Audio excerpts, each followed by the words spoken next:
మీరు వినే ఉంటారు. తాంబూలమిచ్చాం తన్నుకు చావండి అనే నానుడి.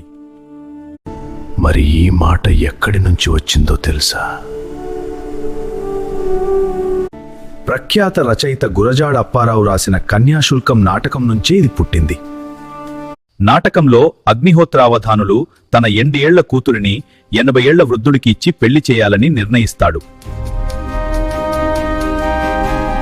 ఇంట్లో ఆడవాళ్లకు చెప్పకుండా వీధి అరుగుపై నిశ్చయ తాంబూలమిచ్చి పెళ్లి నిర్ణయం చేస్తాడు.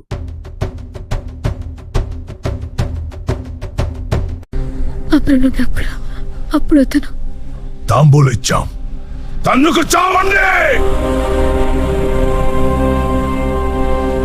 అంటే నేను నిర్ణయం తీసుకున్నాను, ఇక ఎవరు ఏమన్నా మార్చను అన్న మాట.